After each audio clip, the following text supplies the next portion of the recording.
হযরত হুদ আলাইহিস সালাতু ওয়াস সালাম বলেন, ও আল্লাহর বান্দা শুনে রাখো, আল্লাহ রাব্বুল আলামিনের সঙ্গে কাউকে শিরিক করা যাবে না। একমাত্র আল্লাহ তাআলাই হচ্ছে ইবাদতের উপযুক্ত।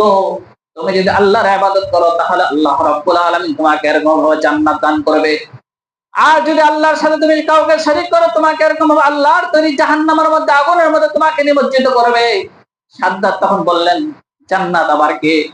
হযরত হুদ আলাইহিস সালাতু ওয়াস সালাম বলেন, আল্লাহ তাআলা বলেছেন, ইন্নাল্লাযীনা আমানু ওয়া আমিলুস সালিহাতি কানাত লাহুম জান্নাতুল ফিরদাউসি নুজুলা খালিদিনা ফিহা লা ইয়াবগুনা আনহা হিওয়ালা।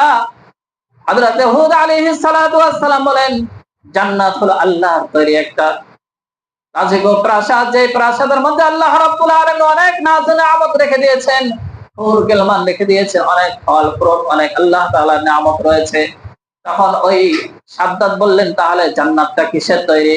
হযরত হুদ বললেন, জান্নাত হচ্ছে এরকম ভাবে মরমর পাথরের তৈরি, যার জমিন হবে এরকম ভাবে, যার প্রাচীর হবে স্বর্ণ হীরা মণি মুক্তার রূপ, এবং তার অট্টালিকা স্থানের মধ্যে সুন্দর সুন্দর কামরা থাকবে।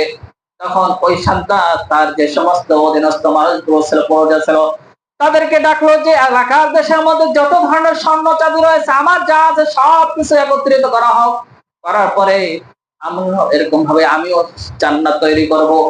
তখন ওই সাদ্দাত 1000 নয়, 2000 নয়, 3000 এরকম ভাবে তার ইঞ্জিনিয়ার, ওই তৎকালীন জামানায় ইঞ্জিনিয়ারকে ডাকলেন। ডাকার পরে হাজার হাজার লক্ষ লক্ষ কর্মী নিয়োগ করলেন। একদিন নয়, 2 দিন নয়, 1 বছর নয়, 2 বছর নয়, 100 বছর নয়, 200 বছর নয়, এরকম ভাবে ধারাবাহিক ভাবে 300 বছর ধরে ওই সাদ্দাত জান্নাত, তার বানানো জান্নাত তৈরি করলো।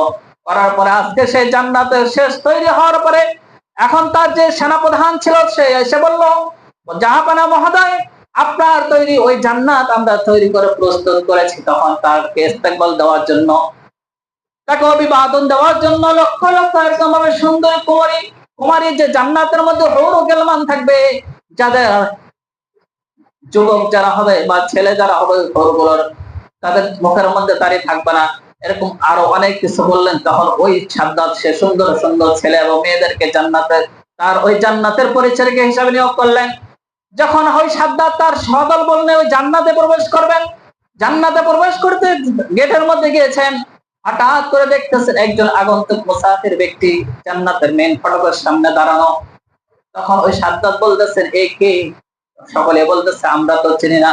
সাদ্দাত নিজেই বলতেছে, আপনি কে? বলতেছেন, আমি হলাম মালাকুল মাউত হযরত আজরাইল আলাইহিস সালাতু ওয়াস সালাম।